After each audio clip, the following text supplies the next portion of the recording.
আসসালামু আলাইকুম রহমতুল্লাহি ওবরাকাতুহ।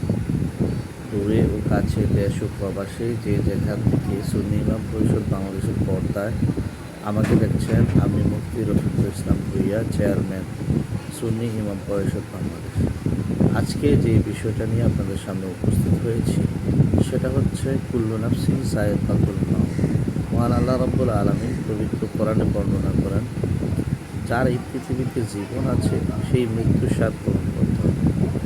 অতএব দুনিয়ার যত কিছু রয়েছে সকল কিছু হচ্ছে আল্লাহ তাআলা প্রদত্ত দেওয়া একটি নিয়ামত। আর আমাকে আপনাকে যে রূপটা আল্লাহ দান করেছেন সেটাও একটি নিয়ামত। অবশ্যই এই রূপ আমাদের মাঝ থেকে চলে যাবে, আমরা মৃত্যুবরণ করব, সেটাই সত্য।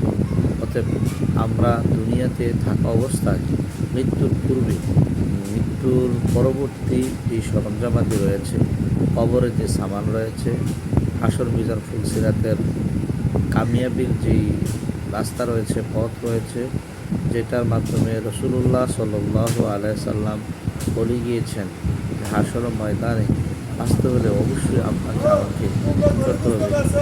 হাসর ময়দানে সর্বপ্রথম আল্লাহ রাব্বুল আলামিন নামাজের হিসাব হবেন, নামাজের হিসাব নেবেন। আউয়ালু মা ইউহাসাবু বিল আবদু ইয়াউমাল কিয়ামাতিস সালাহ। রাসূল সাল্লাল্লাহু আলাইহি সাল্লাম বলেন, সর্বপ্রথম কিয়ামতের ময়দানে আল্লাহ তাআলা, হাসর ময়দানে আল্লাহ তাআলা নামাজের হিসাব নেবেন। অতএব আমরা মৃত্যুর পরে সর্বপ্রথম যে হাসর ময়দানে হিসাবের সম্মুখীন সেটা হচ্ছে নামাজ। আরেকটা বিষয় হচ্ছে মৃত্যুবরণ করার পূর্বে আল্লাহ রাব্বুল আলামিন বলেছেন, তোমরা মৃত্যুবরণ করার পূর্বে মানে মুসলমান না হয়ে মৃত্যুবরণ করিও না।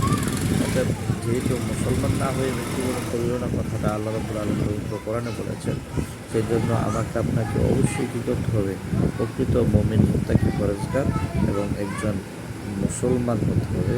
আর মুসলমান হলে সর্বপ্রথম যেই শর্ত, সেই শর্তটা হচ্ছে সালাত, নামাজ আদায় করতে হবে। একজন মুসলমানের জন্য নামাজ পড়া ফরজ।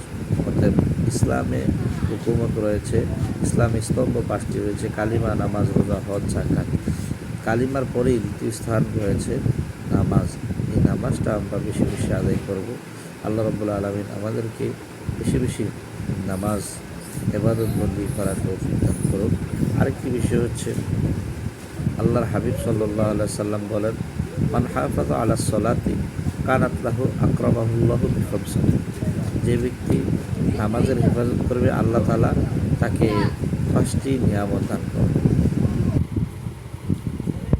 এই 5টির একটি হচ্ছে ফি আযাবিল মাউতি, মৃত্যুর সময় তার কোনো যন্ত্রণা হবে না, কবরে তার কোনো কষ্ট হবে না, আযাব হবে না, সিরাতের পুল পার হবে, হাসর ময়দানে বিনা হিসেবে সে জান্নাত পাবে। আল্লাহ রাব্বুল আলামিন এবং মৃত্যু যে যন্ত্রণা, সেই মৃত্যু যন্ত্রণা তো সে পাবেই না, মৃত্যুর পরে কবরের আযাবও সে পাবে না, ফুলসিরাতের পুল সে পার হবে, মিজানের পাল্লা তার ভারী হবে এবং জান্নাতে বিনা হিসেবে চলে যাবে। এই 5টি নিয়ামত সে পাবে যদি সে নামাজকে হেফাজত করে নামাজ